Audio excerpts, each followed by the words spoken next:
स्वागत है आप सभी का आपके अपने चैनल लीडिंग परीक्षा पर। आज हम आपके सामने हाजिर हैं एक और नए हिंदी के मॉक टेस्ट के साथ। ये मॉक टेस्ट है, जैसा कि हम पहले भी बताते आए हैं, इसमें एक्सप्लेनेशन बिल्कुल भी ना के बराबर होगा और आपको अपनी तैयारी की जांच करना है और आपको लास्ट में कमेंट सेक्शन में बताना है कि आपने कितने सही किए। तो आइए शुरू करते हैं। पहला क्वेश्चन है, बच्चे बस से पाठशाला जाते हैं, इस वाक्य में कौन सा कारक है? ऑप्शन ए कर्म कारक, ऑप्शन बी करण कारक, ऑप्शन सी आपादान कारक या फिर ऑप्शन डी संप्रदान कारक। तो यहाँ बस से पाठशाला जाते हैं यानी कि बस के साथ जाने का प्रयास किया गया है, तो यह है ऑप्शन बी यानी कि करण कारक। आगे बढ़ते हैं नेक्स्ट क्वेश्चन की तरफ, जो इस प्रकार है, वाचस्पति किस समास का समस्त पद है? ऑप्शन ए नए तत्पुरुष, ऑप्शन बी अलुक तत्पुरुष, ऑप्शन सी संबंध तत्पुरुष या फिर ऑप्शन डी बहुब्रीहि। तो इस क्वेश्चन का जो राइट आंसर होगा वह होगा अलुक तत्पुरुष। आगे बढ़ते हैं अपने अगले क्वेश्चन की तरफ, जो इस प्रकार है, वह लाचार है क्योंकि वह अंधा है, इस वाक्य में कौन सा अवयव है? वह लाचार है क्योंकि वह अंधा है। ऑप्शन ए संकेतवाचक, ऑप्शन बी कारणवाचक, ऑप्शन सी परिणामवाचक या फिर ऑप्शन डी संबंधवाचक। तो इस क्वेश्चन का राइट आंसर होगा ऑप्शन बी यानी कि कारणवाचक। आगे बढ़ते हैं नेक्स्ट क्वेश्चन की तरफ, जो इस प्रकार है, प्रश्न संख्या 4 तथा 5 में पर्यायवाची शब्द बताना है। तो क्वेश्चन है समुद्र, आपको समुद्र का पर्यायवाची बताना है। ऑप्शन ए अरड़ो, ऑप्शन बी विषमभर, ऑप्शन सी उदक या फिर ऑप्शन डी तुंग। तो इस क्वेश्चन का जो राइट आंसर होगा वह होगा ऑप्शन ए यानी कि अरड़ो। आगे बढ़ते हैं, देखते हैं अगला क्वेश्चन, सौदामनी का पर्यायवाची क्या होगा, यह आपको बताना है। ऑप्शन ए दारा, ऑप्शन बी विद्युत, ऑप्शन सी गंगोत्री या फिर ऑप्शन डी व्यापारी। तो इस क्वेश्चन का जो राइट आंसर होगा वह होगा ऑप्शन बी। आगे बढ़ते हैं अपने अगले क्वेश्चन की तरफ, जो इस प्रकार है, संरचना शब्द के लिए कौन सा पर्याय शब्द अनुचित है? ऑप्शन ए संघटना, ऑप्शन बी रचना विन्यास, ऑप्शन सी उद्भावना या फिर ऑप्शन डी विचरित। अनुचित पूछा है यानी कौन सा गलत है? तो इस क्वेश्चन का जो राइट आंसर होगा वह होगा ऑप्शन सी यानी कि उद्भावना। आगे बढ़ते हैं अपने नेक्स्ट क्वेश्चन की तरफ, जो इस प्रकार है, रौद्र रस का अस्थायी भाव क्या है? ऑप्शन ए क्रोध, ऑप्शन बी भय, ऑप्शन सी उत्साह, ऑप्शन डी विस्मय। तो इस क्वेश्चन का जो राइट आंसर होगा वह होगा ऑप्शन ए यानी कि क्रोध। आगे बढ़ते हैं नेक्स्ट क्वेश्चन की तरफ, जो इस प्रकार है, किस छंद का प्रथम व अंतिम शब्द एक जैसा होता है? ऑप्शन ए कुंडलिया, ऑप्शन बी रोला, ऑप्शन सी दोहा या फिर ऑप्शन डी सोरठा। इस क्वेश्चन का जो राइट आंसर होगा वह होगा ऑप्शन ए यानी कि कुंडलिया। आगे बढ़ते हैं नेक्स्ट क्वेश्चन की तरफ, जो इस प्रकार है, शिक्षा शास्त्र का उचित निम्न में से कौन सा है? संधि विच्छेद करना है आपको। तो आपके सामने ये 4 ऑप्शन दिए गए हैं और आपको बताना है कि इनमें से कौन सा ऑप्शन उसका सही संधि विच्छेद होगा। तो इस क्वेश्चन का राइट आंसर होगा वह होगा ऑप्शन डी यानी कि सत प्लस शास्त्र। आगे बढ़ते हैं नेक्स्ट क्वेश्चन की तरफ, जो इस प्रकार है, कौटिल्य का विलोम शब्द है। ऑप्शन ए मृदुलता, ऑप्शन बी आर्तव, ऑप्शन सी मार्दव या फिर ऑप्शन डी आर्जव। तो इस क्वेश्चन का जो राइट आंसर होगा वह होगा ऑप्शन डी यानी कि आर्जव। आगे बढ़ते हैं नेक्स्ट क्वेश्चन की तरफ, जो इस प्रकार है, अब पढ़कर क्या होगा, इस वाक्य में कौन सी क्रिया है? ऑप्शन ए प्रेरार्थक क्रिया, ऑप्शन बी संयुक्त क्रिया, ऑप्शन सी पूर्वकालिक क्रिया या फिर ऑप्शन डी द्विकर्मक क्रिया। अब पढ़कर क्या होगा?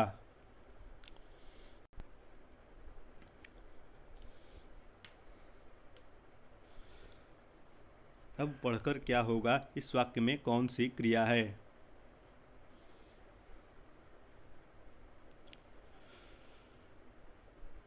राइट आंसर इज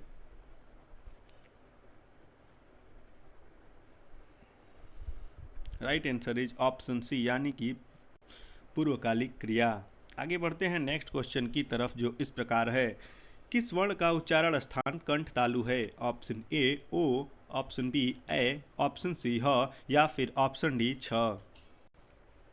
तो इस क्वेश्चन का जो राइट आंसर होगा वह होगा ऑप्शन बी यानी कि ए। आगे बढ़ते हैं नेक्स्ट क्वेश्चन की तरफ जो इस प्रकार है। शुद्ध वाक्य का चयन करें। माता पिता की शुश्रूषा करनी चाहिए। ऑप्शन बी तूफान आने का संदेह है। ऑप्शन सी अनेक निरपराध दंड के भागी हुए। ऑप्शन डी इसके एकमात्र दो कारण हो सकते हैं। तो इस क्वेश्चन का जो राइट आंसर होगा वह होगा ऑप्शन सी यानी कि अनेक निरपराध दंड के भागी हुए। आगे बढ़ते हैं नेक्स्ट क्वेश्चन की तरफ जो इस प्रकार है। जुगुप्सा किस राशि का स्थायी भाव है?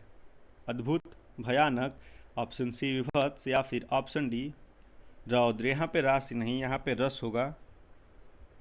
किस रस का स्थायी भाव है जुगुप्सा? तो इस क्वेश्चन का राइट आंसर होगा ऑप्शन सी यानी कि विभत्स रस की। आगे बढ़ते हैं नेक्स्ट क्वेश्चन की तरफ जो इस प्रकार है। निह प्लस कलंक का सही संधि शब्द कौन सा है? ऑप्शन ए निष्कलंक, ऑप्शन बी निष्कलंक, ऑप्शन सी निष्कलंक या फिर निष्कलंक। तो यहाँ पे सी और डी ऑप्शन एक सही हैं, देख लीजिए इनमें से कौन सा सही होगा वह आपको बताना है इन चार ऑप्शनों में से। तो इस क्वेश्चन का जो राइट आंसर होगा वह होगा ऑप्शन सी और डी, दोनों ही सही होंगे क्योंकि दोनों एक जैसे ही लिखे हैं। आगे बढ़ते हैं अपने नेक्स्ट क्वेश्चन की तरफ जो इस प्रकार है। पीढ़ी दर पीढ़ी चला आने वाला, इसके लिए एक समुचित शब्द क्या होगा? ऑप्शन ए क्रमागत, ऑप्शन बी अन्वयागत, ऑप्शन सी परागत या फिर ऑप्शन डी तथागत। तो इस क्वेश्चन का जो राइट आंसर होगा वह होगा ऑप्शन बी अन्वयागत। आगे बढ़ते हैं नेक्स्ट क्वेश्चन की तरफ जो कि इस प्रकार है। पवन का संधि विच्छेद कौन सा है? ऑप्शन ए प प्लस अन, ऑप्शन बी पो प्लस अन, ऑप्शन सी प प्लस न, ऑप्शन डी पो प्लस अवन। तो इस क्वेश्चन का राइट आंसर होगा ऑप्शन बी यानी कि पो प्लस अन पवन का सही संधि विच्छेद होगा। आइए देखते हैं अपना अगला क्वेश्चन जो इस प्रकार है। निम्नलिखित में संकर शब्द कौन सा है? ऑप्शन ए नारिकेल, ऑप्शन बी चुगलखोर, ऑप्शन सी आतिशबाजी या फिर ऑप्शन डी लफंगा। तो इस क्वेश्चन का जो राइट आंसर होगा वह होगा ऑप्शन बी यानी कि चुगलखोर। आगे बढ़ते हैं नेक्स्ट क्वेश्चन की तरफ जो इस प्रकार है। अवनी का विलोम शब्द क्या है? ऑप्शन ए धरा, ऑप्शन बी शशांक, ऑप्शन सी अंबर या फिर ऑप्शन डी सितारा। तो इस क्वेश्चन का जो राइट आंसर होगा वह होगा ऑप्शन सी यानी कि अवनी का विलोम अंबर होगा। आगे बढ़ते हैं नेक्स्ट क्वेश्चन की तरफ जो इस प्रकार है।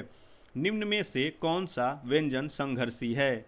ऑप्शन ए ह, ऑप्शन बी म, ऑप्शन सी झ या फिर ऑप्शन डी ढ।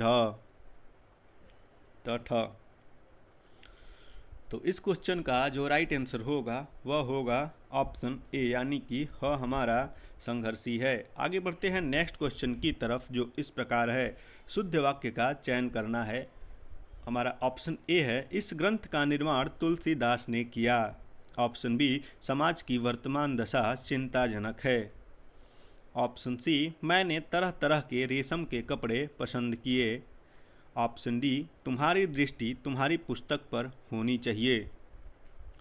तो इस क्वेश्चन का जो राइट आंसर होगा वह होगा ऑप्शन बी यानी कि समाज की वर्तमान दशा चिंताजनक है। यह कथन बिल्कुल सही है। आगे बढ़ते हैं नेक्स्ट क्वेश्चन की तरफ जो इस प्रकार है। इसमें भी शुद्ध वाक्य का चयन ही करना है आपको। मध्यकालीन युग में कलाओं की बहुत उन्नति हुई। साहब ने कहा है कि किसी को अंदर न जाने दिया जाए। ऑप्शन सी इस समय मोहन की आयु 20 वर्ष है। ऑप्शन डी वे चाहें भले ही न आएं पर तुम्हें आना होगा। तो इनमें से कौन सा वाक्य शुद्ध है वो आपको बताना है। तो इस क्वेश्चन का जो राइट आंसर होगा वह होगा ऑप्शन बी। आगे बढ़ते हैं अपने अगले क्वेश्चन की तरफ और देखते हैं इसमें कुछ निर्देश है, इसको देख लेते हैं। जो प्रश्न संख्या 23 से 25 है उसमें 1 से लेकर 6 तक कुछ वाक्यांश दिए गए हैं और बीच के जो वाक्यांश हैं य र ल व से अंकित किए गए हैं जो बिना क्रम में हैं, आपको उनको क्रम में व्यवस्थित करना है। तो आइए देखते हैं। हमारा पहला है क्वेश्चन 23वां।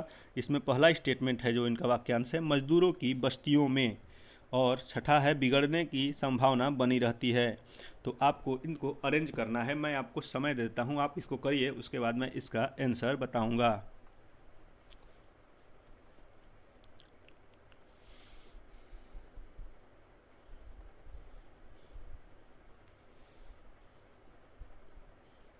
तो देखिए शुरू करते हैं।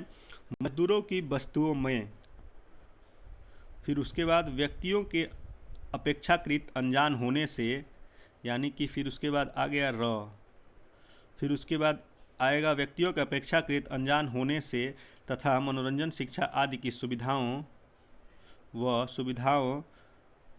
और कल्याणकारी कार्यकलापों के न होने से, यानी कि य र व ल और ये आ जाएगा आपका ऑप्शन इस तरह से। तो ये हमारा ऑप्शन सी सही हो जाएगा। आगे बढ़ते हैं नेक्स्ट क्वेश्चन जो कि इसी प्रकार का है। उसमें भी आपको यही चीज़ करना है। अपने सुधी पाठकों के लिए हम आज से, फिर उसके बाद है अतएव हमने इसको उसी रूप में रहने दिया है जैसा यह था। तो इसको भी करिए और अपना टिक मार्क करिए, फिर हम बताएंगे तो उससे आप मिलान करिएगा कि आपका गलत है कि सही।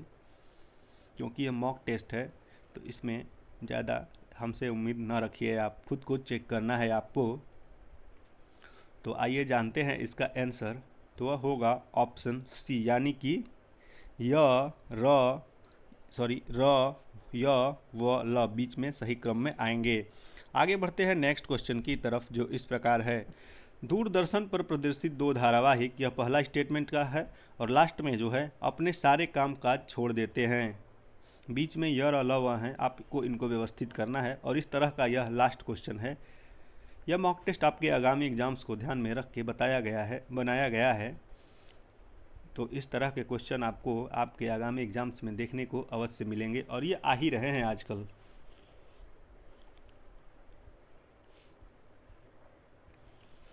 तो इस क्वेश्चन का राइट आंसर होगा, वह होगा ऑप्शन डी, यानी कि पहले वह आएगा, उसके बाद र, उसके बाद य और उसके बाद ल।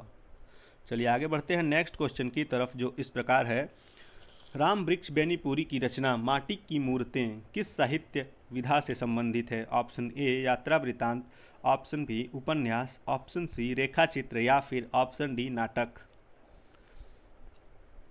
क्योंकि यह प्रीवियस ईयर क्वेश्चन ही हैं इसलिए क्वेश्चन इंपॉर्टेंट होने के चांस नहीं आप कह सकते कि नहीं है, ये इंपॉर्टेंट हैं क्योंकि यह प्रीवियस ईयर किसी न किसी परीक्षाओं में पूछे गए ही प्रश्न हैं।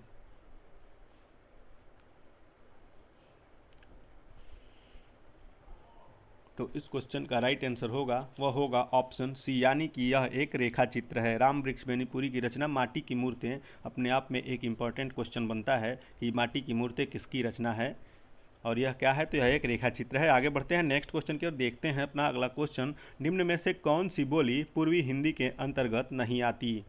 Option A Awadhi, option B Bagheli, option C Chhattisgarhi, option D Magahi. यहाँ पे क्वेश्चन में नहीं पूछा है, इस चीज़ को ध्यान रखिएगा। पूर्वी हिंदी के लिए पूछा है तो पूर्वी हिंदी का हम एक ट्रिक भी बताए थे, चलिए यहाँ बता दे रहे हैं क्योंकि रोक नहीं पा रहे हैं हम अपने आप को।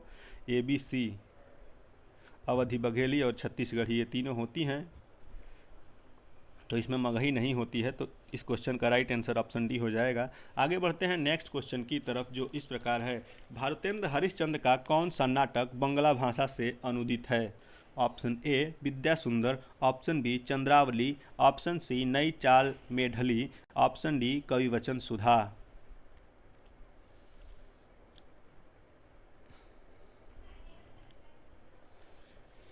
तो इस क्वेश्चन का जो राइट आंसर होगा वह होगा ऑप्शन ए, यानी कि विद्या सुंदर। आगे बढ़ते हैं नेक्स्ट क्वेश्चन की तरफ जो इस प्रकार है। मुगल बादशाह शाहजहां ने किस कवि को महाकविराय की पदावली दी थी? Option A Senapati, option B Qadir, option C Banarasi Das, option D Sundar. महाकविराज की पदावली दी थी मुगल बादशाह शाहजहां ने किसको?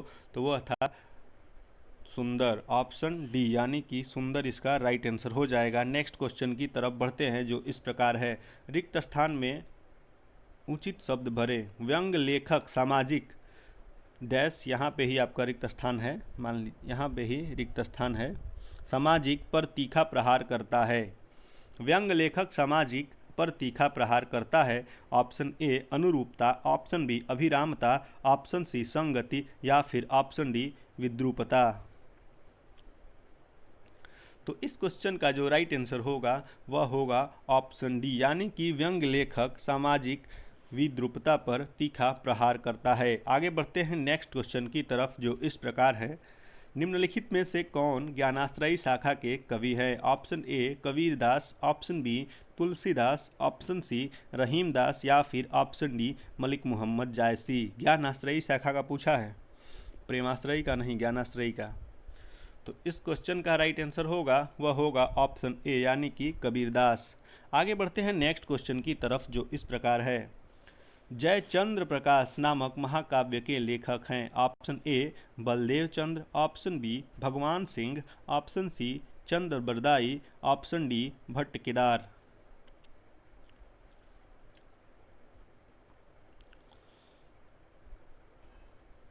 तो इस क्वेश्चन का जो राइट आंसर होगा वह होगा ऑप्शन डी यानी कि भट्ट केदार जयचंद्र प्रकाश नामक महाकाव्य के लेखक हैं। आगे बढ़ते हैं नेक्स्ट क्वेश्चन की तरफ जो इस प्रकार हैं, मैथिली शरण गुप्त का संबंध आधुनिक काल के किस युग से है। ऑप्शन ए छायावादोत्तर युग, ऑप्शन बी द्विवेदी युग, ऑप्शन सी छायावादी युग, ऑप्शन डी शुक्ल युग।